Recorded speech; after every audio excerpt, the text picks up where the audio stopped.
এখন এবার আমি যে ঘটনাটা শোনাবো সেই ঘটনাটা একটা ব্ল্যাক ম্যাজিক, মানে গ্রাম অঞ্চল, বিশেষ করে আমাদের দেশে গ্রাম অঞ্চলগুলোতে প্রচুর পরিমাণে মনে করেন যে ব্ল্যাক ম্যাজিক হয়, মানে যেটা বলে কালো জাদু আর কি। তো এইটা একটা এরকম গ্রামের ঘটনা। এক বেটায় নাকি মানে খালি হ্যার অধঃপতন হইতেছে, জেনে যায় হ্যানে মানা খায়।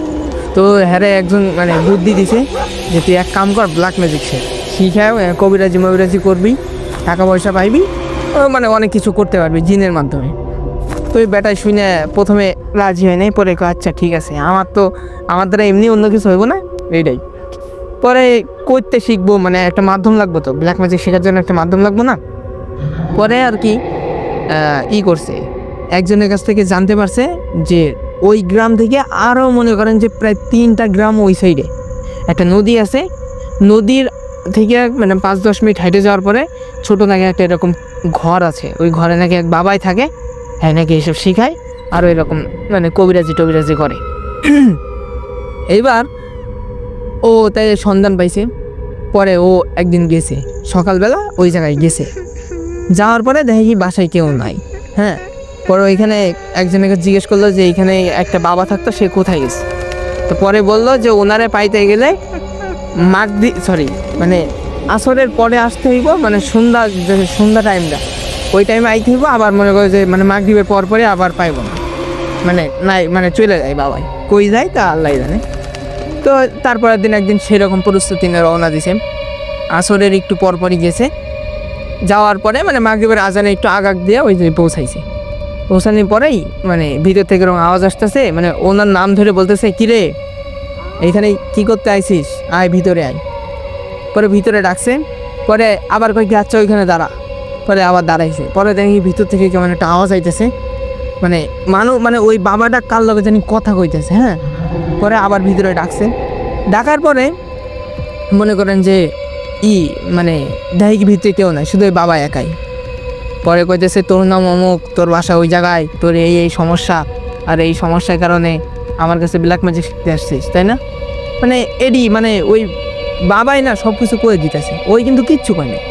এইবার এইটা তো দেখে ও ভয়ও পাই যাচ্ছে, মানে অবাক হয়ে গেছে, এইটা কেমনে সম্ভব, এইটা হাই কেমনে জানলো। পরে মানে ও আবার এটা ভাবতেছে, পরে আবার ওই বাবাই কইতেছে কী ভাবতেছিস, আমি কিভাবে জানলাম, কয়ে বাবা আবার একটা হাসি দিছে। হ্যাঁ, পরে কইতেছে যে তুই তো ব্ল্যাক ম্যাজিক শিখতে পারবি না। পরে কয় না আমি পারবো। কয় তোর সাহস আছে? কয় হ আছে। কয় না তুই পারবি না। কয় না আমি পারবো, কন কী করা লাগবো। পরে কইতেছে এটা কিন্তু অনেক কঠিন কাজ, সবাই পারে না। কইতেছে না আমি পারবো। কয় সাহস আছে তো? কয় হ আছে। পরে এবার মনে করেন যে কয় আচ্ছা ঠিক আছে, তাহলে একটা কাম করবি, ওই মানে গ্রামে একটা শ্মশান ঘাট ছিল, কইছে ওই শ্মশান থেকে একটা আনতে হইব। তো কেমনে আনতে হইব প্রসেস কেমনে বলতেছে যে প্রথমে তুই রাত 12টার পরে বাইর হইবি, বাইর হইয়া হাতে একটা মোমবাতি নিব, আর খালি গামছা পরে যাইতে হইব, সাথে আবার একটা সরষের তেল নিয়ে যাইব, মানে একটা সরষের তেল নিয়ে যাইব, আর নিয়ে যায় আর শ্মশানে এরিয়ার অনে যাইব, যাই ওই গামছা খুঁজে লাগবো, মানে পুরো ল্যাংটা হয়ে যাব। পরে পুরা শরীরে সরষের তেল মাখবো আর ওই মোমবাতিটা লয়ে যাইব। যাওয়ার পরে ওইখানে নাকি একটু সামনে যাওয়ার পরে একটা জায়গা করে দিচ্ছে, মানে ওই জায়গাটায় খুদার পরে নাকি এরকম একটা লাশ আছে খাড় করে পুঁতা, মানে ওই হিন্দুদের কি একটা হইলে জানি এরকম সোজা লাশ পুঁতে দেয়, ঠিক আছে। মানে পরে কইছে ওইটা তুইলে ওইটা নিয়ে আসতে হইব, আর এই কাহিনী কাউরে কখন যাইব না, আর পিছে তাকান যাব না, আসলে যদি পিছে তাকায় তাহলে ওর জীবন শেষ, এইসব কইছে। পরে কয় পারবি তো? হ বাবা পারবো। আচ্ছা তাইলে কালকে যাইস, ঠিক আছে। এইবার ও রাত্রেবেলা ঠিক ওই প্রস্তুতি নিয়ে, ওর বউরেও কয় নাই, কাউরেই কিছু কয় নাই।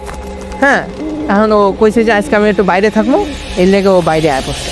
পরে ও সব কিছু নিয়ে শ্মশানে এনে আইছে, আসার একটু পরেই মানে ও মানে ল্যাংটা হয়েছে প্রথমে, মানে ওই যে খুলে ফেলাইছে, খুলে ফেলানোর পরে পুরো শরীরে আর কি সরষের তেল মাখছে, মাখার পরে মানে মোমটা হাতে নিচে নিয়ে সামনের দিকে আগাইতেছে, একটা শাবল নিয়ে, মানে ক্ষুদ্র তো।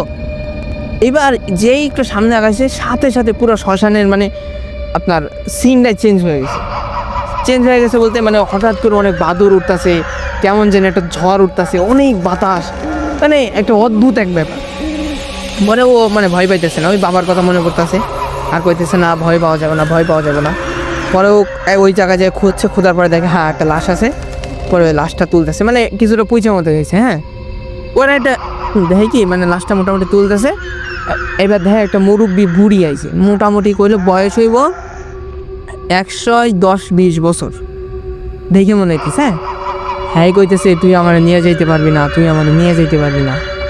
এবার মানে ও কোনো দিকে কথা না শুনে ও আবার খুঁড়তেছে, খুঁড়তে খুঁড়তে এক পর্যায়ে লাশটা তুলছে। মানে লাশটা মানে কিছু কিছু জায়গা পচে গেছে, মানে এমন হয়ে গেছে। হ্যাঁ, এখন তুলছে, তোলার পরে চার সাইডে প্রচুর ঝড় শুরু হয়েছে, মানে এমন ভয়ঙ্কর ঝড়, মানে ও আটকাই রাখতে পারতেছে না। এবার তো কোনো মতো ওই লাশটা কান্দে নিয়ে ও আইতেছে, আর পিছের থেকে ওই বুড়ি কইতেছে যে তোর অনেক ক্ষতি হইব, তুই মরে যাবি, তোর সন্তানকে ক্ষতি করবো।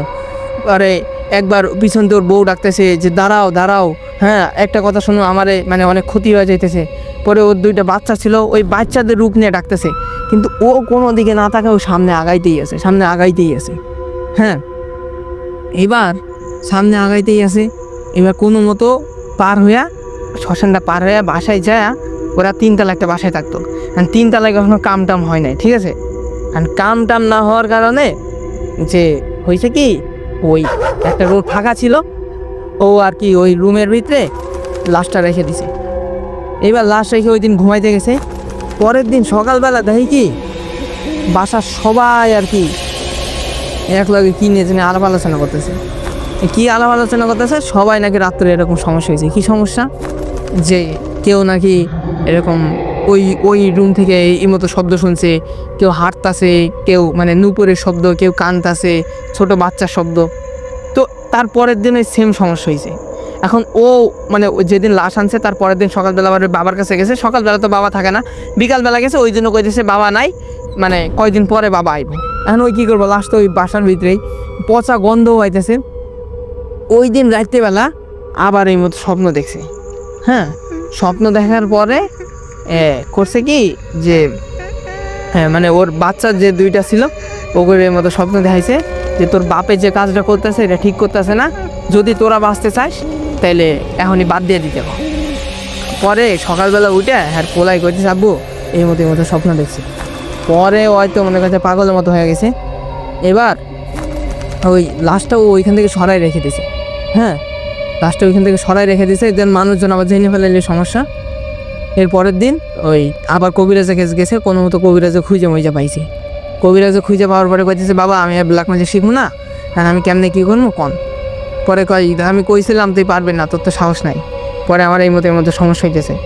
পরে কইতেছে লাশ কই, পরে কইতেছে যে এই মতো কোন এক জঙ্গলের মধ্যে জেনে রেখে দিছে আপাতত। হ্যাঁ, ওইখানে ছিল, ওইখান থেকে সরাই রাখছে। পরে কইতেছে ওইখানে যেভাবে আনছিলি ঠিক ওইভাবে আবার ওই মতো সর্ষের তেল নাইখা রেখা আবার আয়া পড়বি, পিছিয়ে তাকাইবি না, তাইলে কিন্তু সমস্যা হইব। পরে ও আর কি তারপরের দিন রাত্রেবেলা যায় লাশটা রেখে আইছে। আসার সময় আবার ওই বুড়ি কইতেছে যে যতটুকু কষ্ট আমারে দিয়েছোস এই কষ্টের মানে মাসুল ধরে দিতে হইব। তারপর থেকে যে পোলামায়া ছিল এখন নাকি মানে খুব ক্ষতি করছিল, ক্ষতি বলতে একটু অ্যাবনর্মাল মতো হয়ে গেছিলো, মানে একটা অটিস্টিক মতো হয়ে গেছিলো, আর একটা এরকম কানে মানে কম শুনে।